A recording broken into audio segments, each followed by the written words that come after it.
Welcome to Beyond the Bar, a podcast where justice meets recovery. I'm Devon Anderson, your host, and thank you for joining us. If you have not before, this is a podcast about recovery and focusing specifically on people who are in the treatment courts or who have graduated, those who actually go through the program and those who run the program. I was a drug court judge at one time and really am a fan of this entire model and have seen miraculous transformations. There's no other way to put it. And so I love to share these stories. I think they really do me a lot of good. So this is kind of selfish in a way, but also I just think it's really important for people to see that recovery is possible no matter how downtrodden the person is. Nobody is disposable, in other words. So the other part is the stigma. I'm a woman in long-term recovery, and I think it's important that we talk about that and that we all realize that it's a disease. It's not a moral failing. It's nothing to be ashamed of, and we don't need to hide it. We need to talk about it and get people help when they need it. So I told y'all before that I run a nonprofit called Justice Forward, and we help people in treatment courts.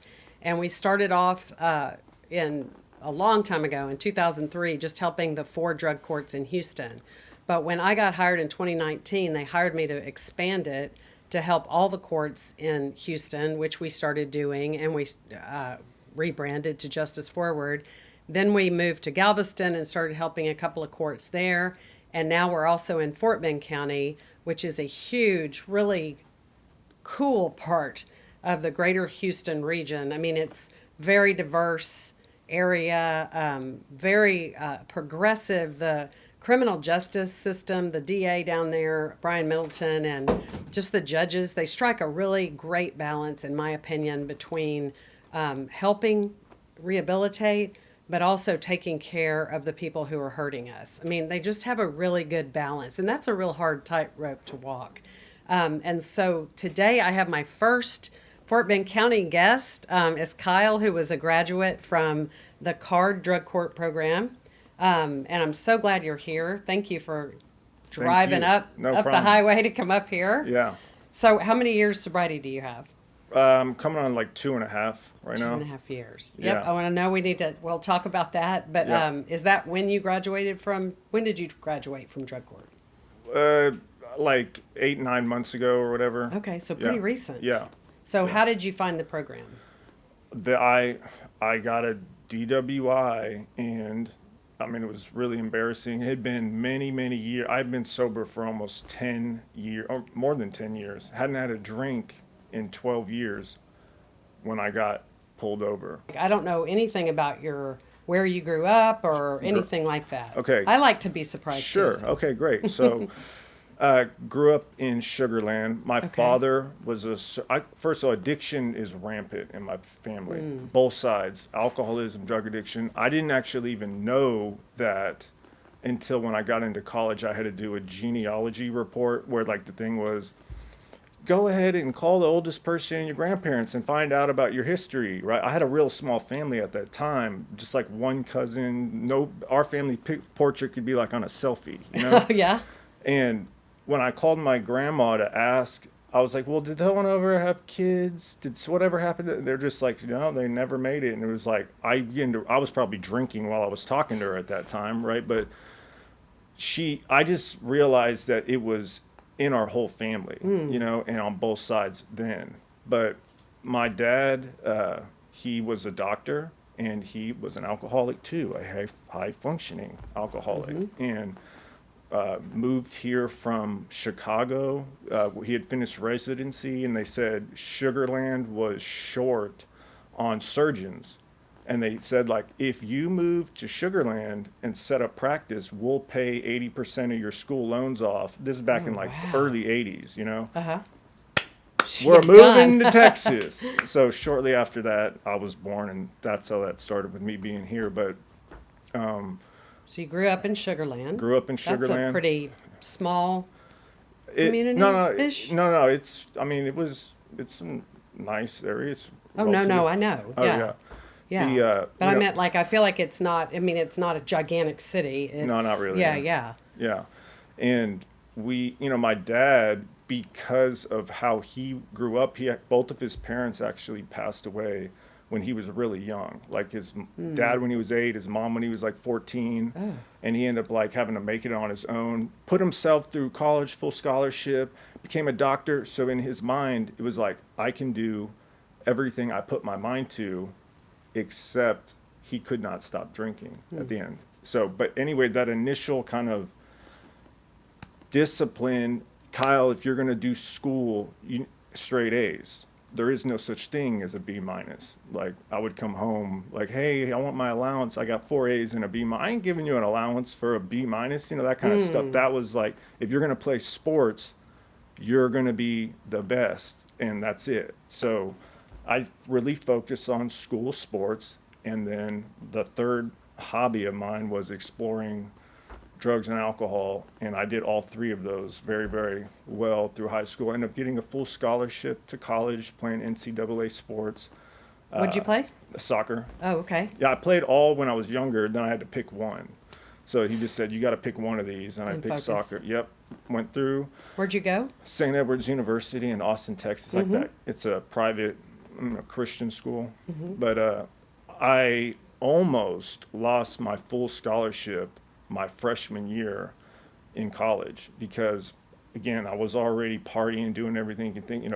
After a game, we had a party, and I was just doing some drugs kind of out in the open at the party, not really thinking about anything. Well, the student body president, I didn't know who she was. She's an upperclassman. There was hundreds of people there walking around.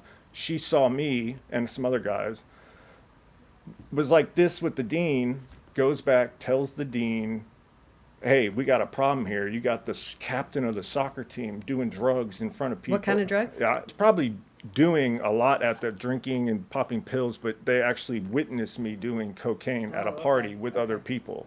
Okay, told the dean. Dean tells the coach, we have an emergency meeting the next couple days, and we all walk in, and he's like, all right, guys, it's apparently some of you guys are doing your best to try to tarnish the name of this athletic department and, our school. So I'm going to give everybody one chance. You're all taking a drug test right now. If you're going to fail, then you need to talk to me beforehand. If you don't talk to me and you fail, you're losing your scholarship. Well, I'm the first one in, I did it because I had just signed a $150,000 scholarship that I had been working for a long time. See the dean. The dean gives me a list of stuff. She kind of puts stuff under the rug, like you're not going to get suspended, you're not going to miss any games, but you're going to do all this stuff, or we're going to yank it. And one of the things, amongst many, was go to AA. Okay. Now I'm 19 at this time. All right. Yeah. I show up. I was not ready to hear anything that they were saying, and additionally, I was in there and I saw some guys that were 7, 8 years older than me, and they looked really, really bad. They were down and out and just begging for a place to stay. Like, hey man, I have nowhere to go. I just need somewhere to stay. I'll do any kind of work around your house. I just need money for food. And the part of my addiction just looked at that person, and at that time, I almost kind of smirked and just was like, I'm not like these people. That came full circle 7, 8 years later. I was that person begging for a place to stay after my parents said, you can no longer come home anymore, be around here. And it's just interesting how that happens. Yeah, it is, isn't it? Yeah. That's amazing. So you said you have a younger brother? One younger brother, yeah. And let me ask you this. So do you remember the first time you used anything or drank or used drugs or anything? Yes. So you were asking about how it first started. Originally, the DARE program came to our school. This is the one problem I have with DARE. That's the only thing I'm going to say about it is I knew nothing about drugs. They came to the school, handed out pamphlets. You got to think about this. This is right at when kids are developing their autonomy, their kind of How old were you? self-concept. They came to school when you're 12, 13, Yeah. right?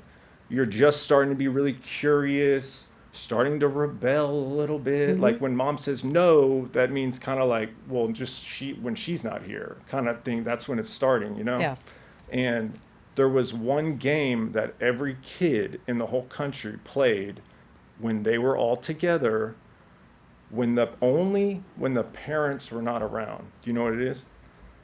Truth or Dare. Truth or dare. And what was dare? You were dared to do something, and if you did it, it was something you weren't supposed to do, and if you did it, you were the cool person and you won the game type thing. Well, they like passed out all this stuff.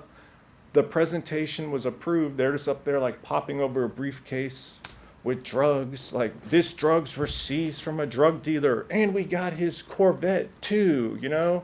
And all the kids are like, I want a Corvette, cool. You know, it was like Yeah, the weirdest thing. And then it's like, but what do you say if anybody tries to offer these things, you know, the stuff you didn't know anything about 5 minutes ago? You just say no, and it was like, I dare you. And it was like kind of strange. I became very curious about drugs at 13 after seeing some of this stuff. Now, I first had a drink. I didn't file that away, right? Now, I first have a drink around that age. I knew I wasn't supposed to do it.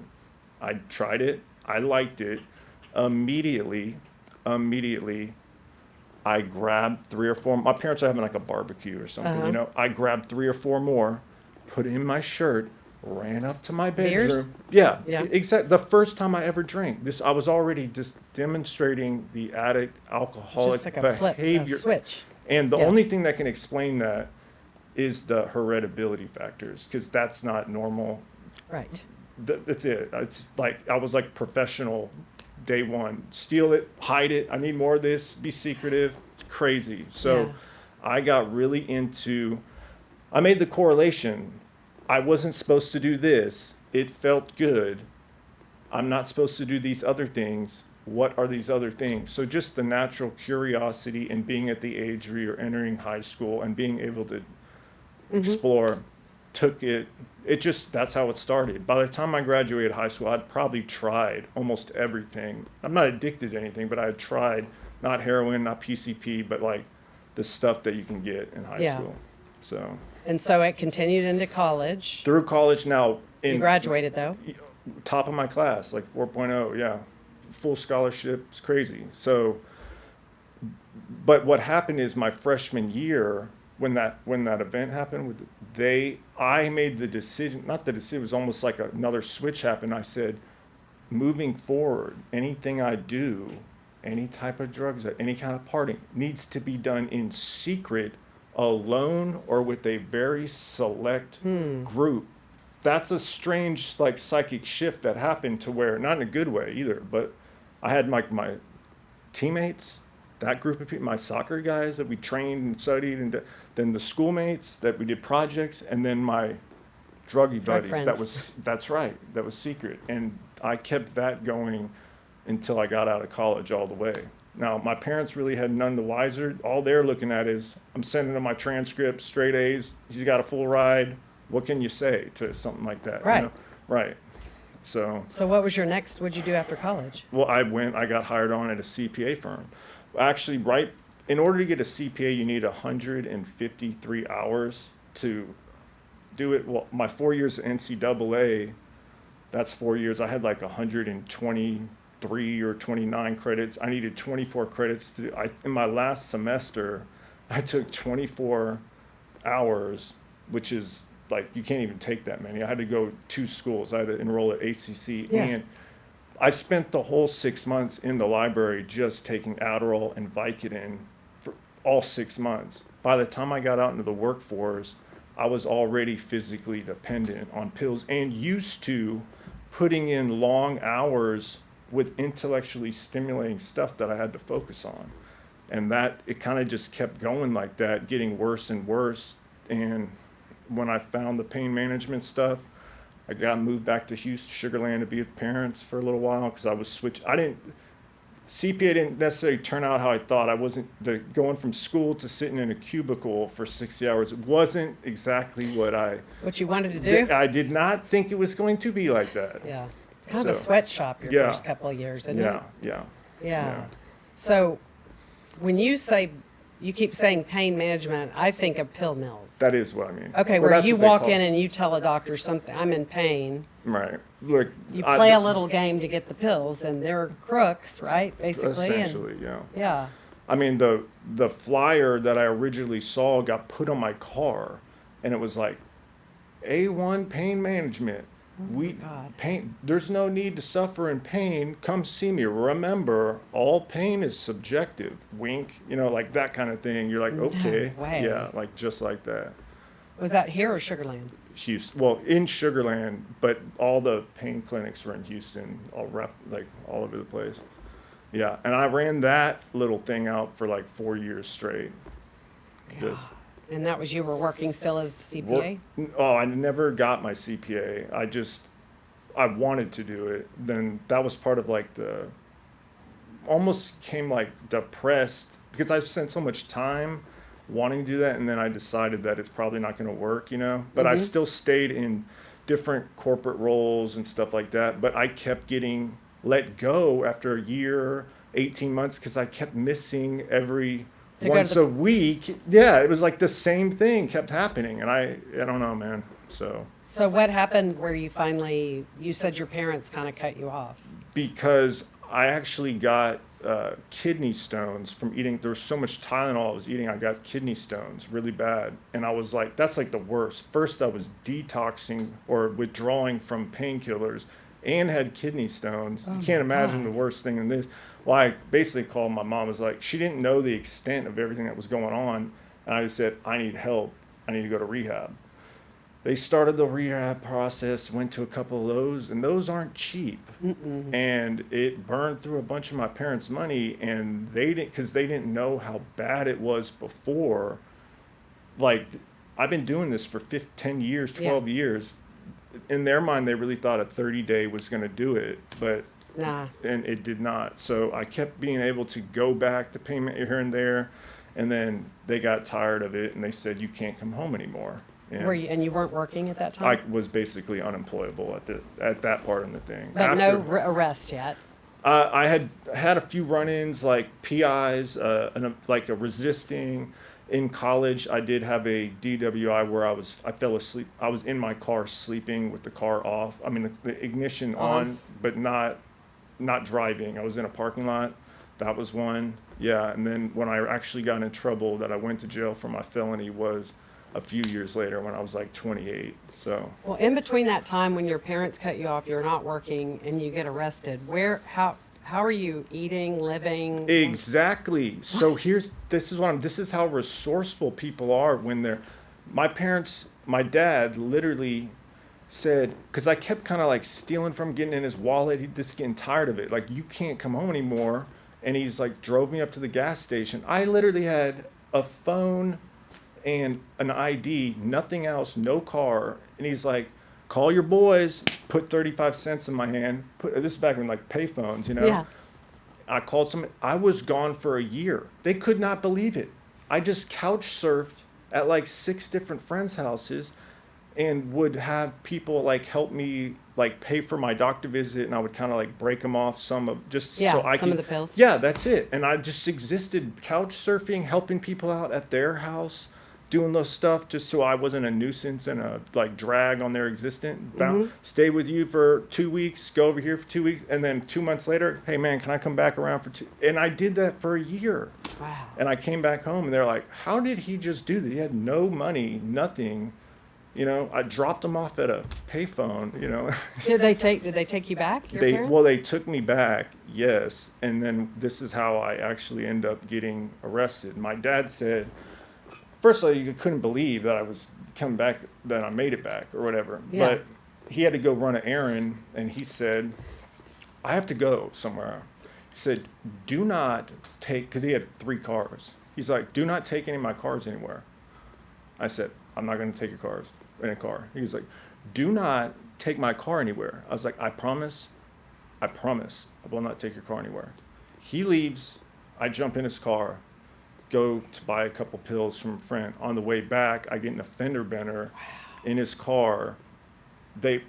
Whatever possession charge, end up going to jail. Because you had the pills on you. Essentially, there was a possession charge, yeah. And then My mom was sleeping the best she ever had in her whole life, knowing I was in jail, and me begging to my dad to get me out. He was like, "You promised. You did." He's like, "You can sit in there, bud." So I sat in there for a year, signed. You're in Harris or Sugarland? Fort Bend. Fort Bend. Yeah. What were you waiting for a year? Did you sign for a year? I did not. Well, I didn't You're want waiting to for your sign case? for what. I don't know if I want to get into the exact date, but Okay, I that's signed. fine. I signed at the end. I was really, really worn down of being there. Like they kind of wove a carrot in front of me. Yeah. Yeah. So you were sober through the whole jail time? Yes. Okay. Also, working on the Road and Bridge Commission, I had an ex-girlfriend at the time who was like looking for me or something because my phone's off, you know. She found that I got arrested, like called up the jail and it said like, "Hey, I think you have a guy named Kyle in there. Like he's like a free spirit. Please allow him to get some sunlight," like that kind of stuff. The next day they come in, they're like, "You're on lawn duty." I was like, "What did I do?" You know, I didn't know what was going on. But anyway, so I was working, sweating, mowing lawns for the whole year. Well, when I discharged and got home, first of all, I looked completely different. I'd been outside like farm strong for a year. So my dad was like, okay, he let me in, but him and my mom talked and they're like, "Dude, you're like 29, Kyle, now, you know, you have blown your entire education, like you've blown all these opportunities and you're coming back at 29, like wanting mommy and daddy to take care of you. You gotta go. Like you gotta figure out something." So I called a friend of mine, went to Senecor, did 3 years at Senecor Foundation long-term, graduated there with some momentum. Yeah, explain what Senecor is for those who don't know. The model of the long-term therapeutic community has now been phased out, but back then it's a behavior modification thing where it was like if you combined like the military treatment and like a work-based program, because you had to work. And you lived there. You lived there, ran the facility with the other, and staff like together. The staff would leave at night, but you would sleep there. Oh. Yeah. And then they would load up in the vans, go work, come back, go to treatment group at night. What kind of work? They had contracts with various vendors, like some people were welders. I worked at a lumber yard. Just there was a bunch of different stuff you could do. They would actually move you around and do a bunch of different things. But when I left there, I graduated. I was 4 years sober. I'm like focused on my future. I had like 8-9 grand in my bank account, a car. Wow. And I discharged and I moved into a sober home because I still could not get housing. I'm a felon. It's only been a few years, you know? Mm-hmm. And I got motivated to want to go back to school. So I got my master's in nonprofit management at University of Houston. While I was at the sober home, I actually became the house manager, and I was running that sober home for 5 years. And when I graduated with my master's, I thought, hey, I should be able to get a good job right now. But it had only been like 4.5, 5 years since my felony. Everybody running my background check, it's HR's like negative ghostwriter, like no. I don't care you got a master's. Huge barrier. Exactly, and people do not understand this. Like, if you have a college degree and you wanted to go in the professional field and you get a felony, it is going to change the trajectory of your whole life. That's why, if it's a possession charge, I'm so advocating for drug court. Yeah. If you can get that, you have no idea how it's going to change your life. 2 years later, you can get it taken off. Right. Well, when you graduate drug court, you can get it right then. They dismiss. Well, the way they do it, yeah. In Harris, you get a felony probation that has to be taken off your record later, and same in Galveston. Fort Bend. Oh my God. They hold the charge basically, and you do great. all the stuff, and then it's like dismissed. I didn't know that. Right? Well, then, there yes. you go. Okay. No, dismiss, Fort Bend expunged. is even further. Well, then down that's the road the than model other. that other people need to be doing I too. agree, because the thing that makes no sense is people who are in recovery, who are doing great,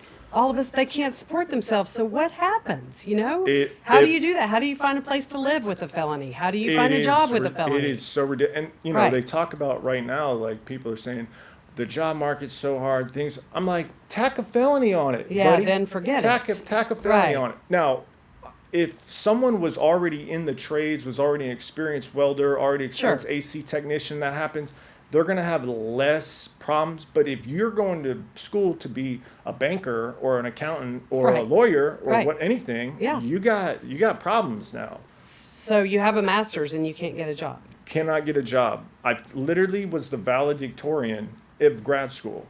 I did great. I mean, it was like I was like, I'm doing this. This is my thing now, right? And plus, the mental obsession had lifted. Like was like obsessed with. I could not go one day without So to have all this free clarity to focus on tasks at hand, I was like all in, Mm-hmm. So I performed well, and then the program director, whoever was over it, just said, "Kyle, man, just keep going." I'm telling. I hadn't even thought about it, but my dad, being the doctor, he was Dr. D.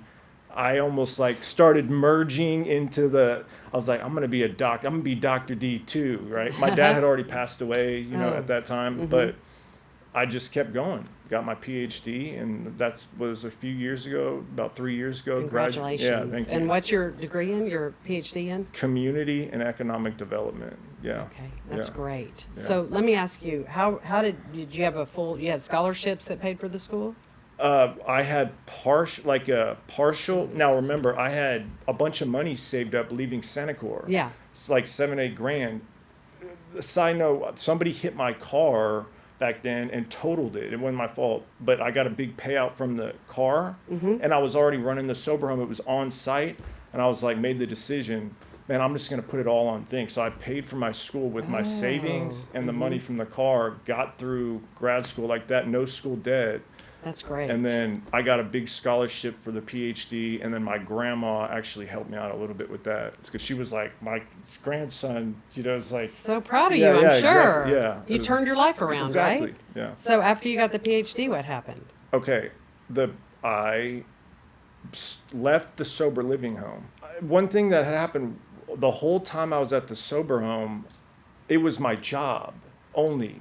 And what people don't realize is that in recovery, if only your job is stuff in recovery, we can trick ourselves into thinking that I'm doing recovery because you're working in the recovery field versus actually God, it was and you're so not working on your own recovery. yes, but I am immersed in recovery. Everything I'm doing is some part so of of recovery. course I'm in recovery. Exactly. Yes. And I slowly started kind of sliding down the road, and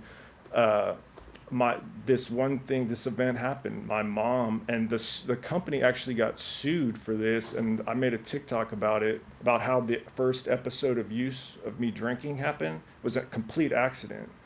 My mom, I didn't drink for 10, 15 years. My mom doesn't drink. She bought some White Claws thinking they were seltzer water. I swear, like. Do they look like it? Exactly. Yeah. I don't ever go down the aisle anymore. It's been 10, 12 years at this point. I got home from the gym. I was staying with her.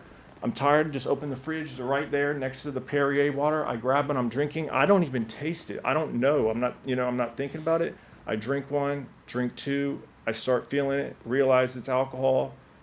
Stop then. I'm like, I didn't relapse. That was an accident, obviously. Right. But this is what I'm trying to tell you. This is what I want people to understand. For the next 3 weeks, my mind started finessing me, just periodically. Dude, I thought they said in AA that I would just start losing my marbles and want to go, maybe, dude, it's been a long time. Maybe, Kyle, I think you, cured yourself, man. You could drink. I think It'll be you all right. got that. You're at a completely different place, aren't you? You are, dude. You are, oh my God, you have cured yourself. Unbelievable. You can do anything that 3 weeks later, the first drink happened. Nothing bad happened.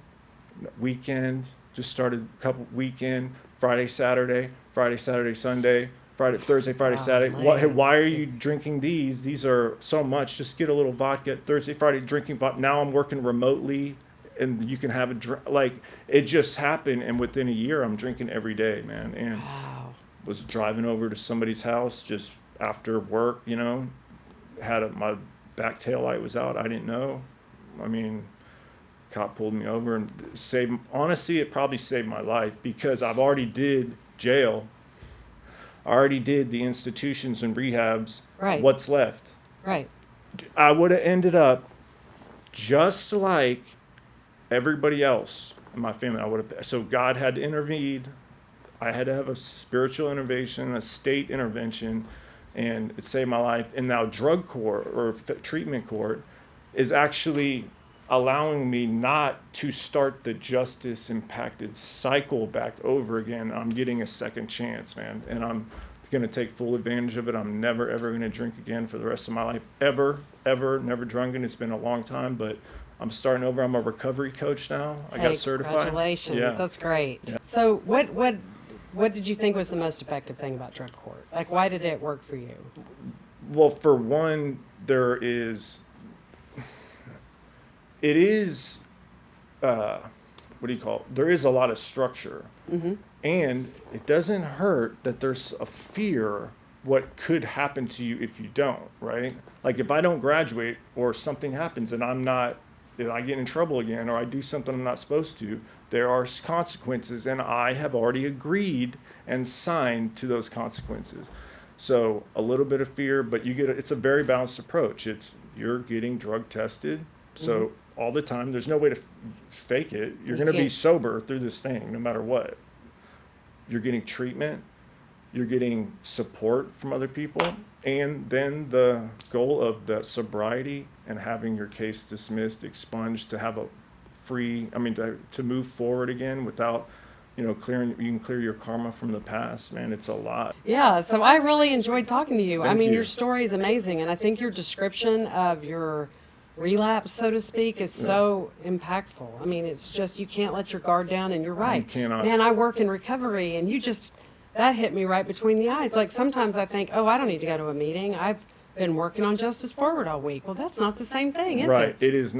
It's not. It's not the same. And Wow. if you're doing it so much, then you can almost, you get wrapped. And a lot of people because in recovery, a lot of people need help, and it can also kind of drain your energy too. Yes. You got to be careful about overwhelm and burnout, which can add to it. It's just something to be mindful of. Yeah. Well, thank you. I'm glad you were our first Fort Bend County graduate. I really appreciate you coming. And you're welcome. Yeah, and I know y'all got something out of this one. I can't even, there are so many different points that he made, and so insightful. So I think the biggest takeaway for me always is that you don't have to do this alone. And there's a million different programs. He talked about Senecor.